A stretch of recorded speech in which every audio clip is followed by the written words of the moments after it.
To escape the nightmare her sadistic husband had created, Nina was given a horrifying condition. Andrew ordered her to pull out 100 strands of her own hair, each with the root still attached. Every strand had to be carefully placed inside an envelope and slid through the gap beneath the attic door. Only then, he promised, would he let her go. Desperate to reunite with her daughter, Cece, Nina endured the agonizing pain and completed the task. But the next morning, instead of opening the door, Andrew slid the envelope back inside with a chilling message. One strand was missing its follicle. You'll have to start over. Terrified, Nina pleaded with him, but Andrew remained cold.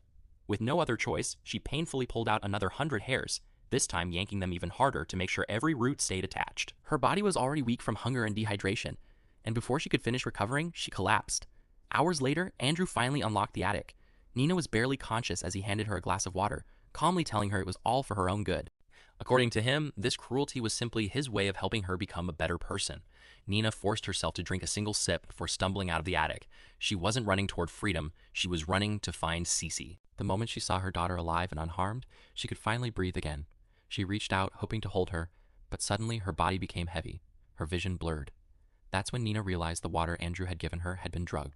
Before she could reach Cece, she collapsed once more. When Nina woke later that night, the house was eerily silent.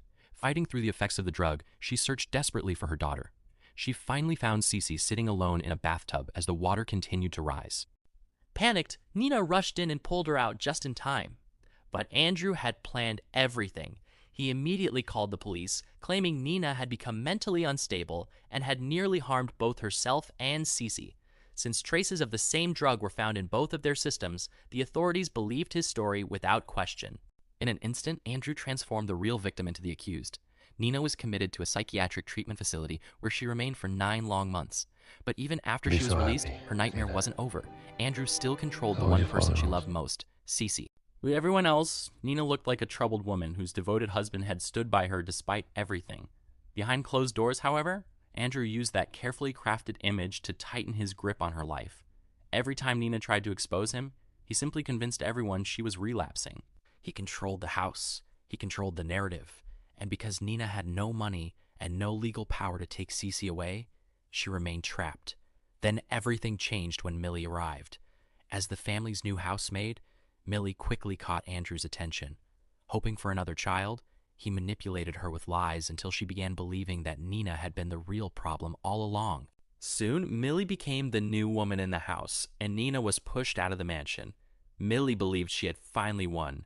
But after accidentally breaking one of Andrew's prized porcelain pieces, she discovered the horrifying truth. Andrew locked her inside the attic. This time, however, he had made a dangerous mistake. He assumed Millie would break just as easily as Nina. He couldn't have been more wrong.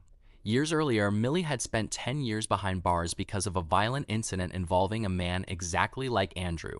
She had already survived someone just as cruel, and she wasn't about to become another victim. Holding a sharp piece of broken porcelain, Andrew gave her a terrifying command. Once you've done that, Take this shard and carve 21 lines into your stomach, one for every piece you broke.